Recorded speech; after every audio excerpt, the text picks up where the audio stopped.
Hello everyone, welcome to all of you on my YouTube channel. Please like, share and subscribe for more videos and updates. आज हम देखेंगे fat soluble vitamins के बारे में। तो fat soluble vitamins के बारे में जानने से पहले हमें यह जानना होगा कि विटामिन्स किसके अंदर आते हैं। तो विटामिन्स जो है वो माइक्रोन्यूट्रिएंट्स के अंदर आते हैं। एंड माइक्रोन्यूट्रिएंट्स जो ऐसे न्यूट्रिएंट्स हैं जो कि हमारे बॉडी के लिए ज़रूरी होते हैं, पर इनकी क्वांटिटी जो होती है वो थोड़ी कम होती है as compare to macronutrients, but ये हमारी बॉडी के लिए बहुत ज़्यादा ज़रूरी होते हैं।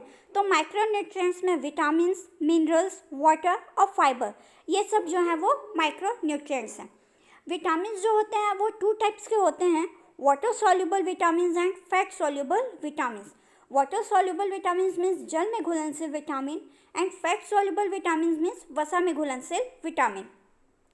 वाटर सॉल्युबल विटामिन्स में विटामिन बी और विटामिन सी आते हैं, वहीं फैट सॉल्युबल विटामिन में vitamin A, vitamin D, vitamin E and vitamin के आते हैं। तो हम सबसे पहले देखेंगे फैट सॉल्युबल विटामिन्स कौन कौन से हैं।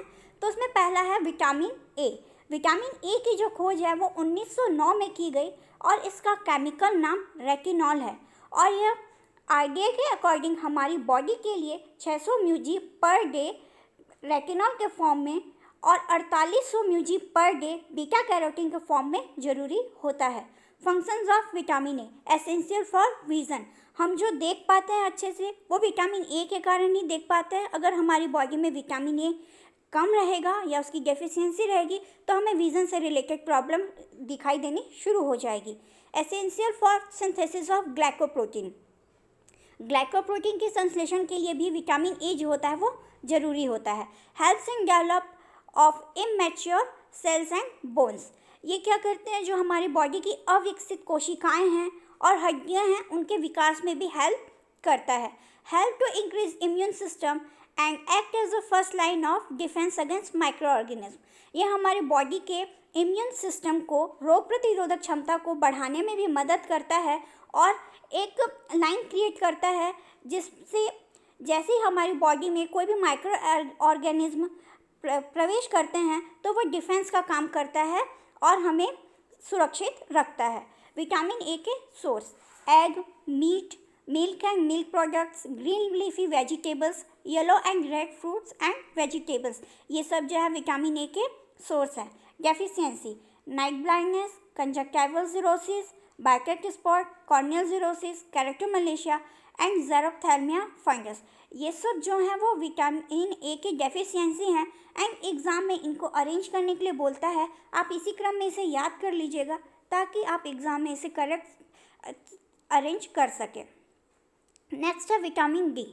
डिस्कवर्ड जो है विटामिन डी की खोज जो है वो 1918 में हुई और ये कोलेकैल्सिफेरॉल और अर्गोकैल्सिफेरॉल के फॉर्म में मिलता है और ये 400 म्यूजी पर डे हमारे शरीर के लिए ज़रूरी होता है। फंक्शंस, विटामिन डी हमारे बॉडी के लिए, हमारी बॉडी में जो भी हड्डियां हैं एंड दांत हैं उनके निर्माण और उनके मेंटेनेंस के लिए ज़रूरी होता है। Necessary for formation of maintenance of strong health and teeth and bones. Helps in proper absorption and utilisation of calcium and phosphorus in the body. ये हमारी बॉडी में कैल्शियम और फॉस्फोरस के एब्जॉर्प्शन में भी हेल्प करता है। अगर हमारी बॉडी में प्रॉपर मात्रा में कैल्शियम है एंड हमारे जो विटामिन डी का इंटेक है वो प्रॉपर नहीं है तो जो भी हम कैल्शियम इंटेक करेंगे उसका एब्जॉर्प्शन नहीं होगा और वो यूरिन के थ्रू निकल जाएगा एंड वो पूरा वेस्ट हो जाएगा। सो कैल्शियम और फॉस्फोरस के एब्जॉर्प्शन में विटामिन डी जो है वो हेल्प करता है।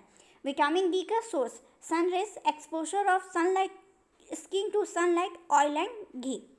विटामिन डी जैसे ही हम सूरज के कांटेक्ट में आते हैं, सन रेज के कांटेक्ट में आते हैं तो हमारी बॉडी में जो ऑयल की लेयर रहती है उसके और सन रेज के बीच क्रियाएं होती हैं और विटामिन डी का निर्माण होता है।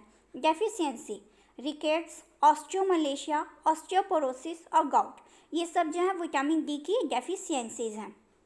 नेक्स्ट है विटामिन ई। विटामिन ई की खोज जो है वो 1922 में हुई और ये टोकोफेरॉल के फॉर्म में मिलता है। आरडीए के अकॉर्डिंग 8 से 10 मिलीग्राम विटामिन ई हमारे लिए ज़रूरी होता है। Functions of vitamin E, act as an antioxidant. Vitamin E जो है वो एंटीऑक्सीडेंट के रूप में कार्य करता है। It protects RBC from haemolysis by oxidising agent. ये जो विटामिन ई है ऑक्सीडाइजिंग एजेंट के द्वारा जो हीमोलाइसिस की प्रक्रिया होती है उसमें आरबीसी को प्रोटेक्ट करने का काम करता है।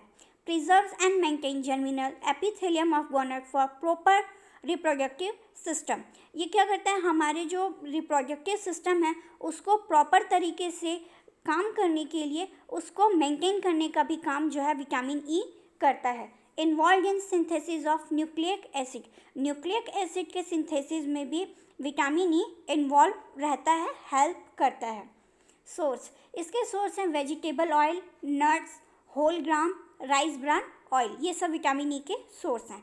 विटामिन ई की डेफिशिएंसी से muscle weakness, weak immune system, dull skin, ये सब जो है विटामिन ई की प्रॉब्लम, विटामिन ई की कमी से ये सब प्रॉब्लम जो है वो दिखती हैं। नेक्स्ट है विटामिन के। विटामिन के की जो खोज है वो 1934 में हुई और इसका जो दूसरा नाम है कोगुलेशन विटामिन। इसे दूसरा नाम जो है वो कोगुलेशन विटामिन है। और functions of vitamin A, necessary for clotting of blood. अगर हमारी बॉडी में विटामिन के नहीं रहेगा तो जब भी चोट लगेगी तो खून जो है वो बहता ही जाएगा, उसका थक्का नहीं जमेगा। तो विटामिन के जो है वो ब्लड के थक्का जमाने में, खून का थक्का जमाने के लिए बहुत ज़्यादा ज़रूरी होता है। Enhance the utilisation of vitamin A and C in the body. हमारे द्वारा जो भी विटामिन ए और विटामिन सी लिया जाता है वो विटामिन के द्वारा उसके यूटिलाइजेशन को बढ़ावा मिलता है। विटामिन के wheat germ oil, cotton seed oil, cereals, green leafy vegetables, ये सब विटामिन के सोर्स हैं। विटामिन के की डेफिशिएंसी से नियोनेटल हेमोरेज और एक्सेसिव ब्लीडिंग, ये सब जो प्रॉब्लम है वो विटामिन के की कमी से होते हैं। Thank you, keep watching, please like, share and subscribe. Thank you.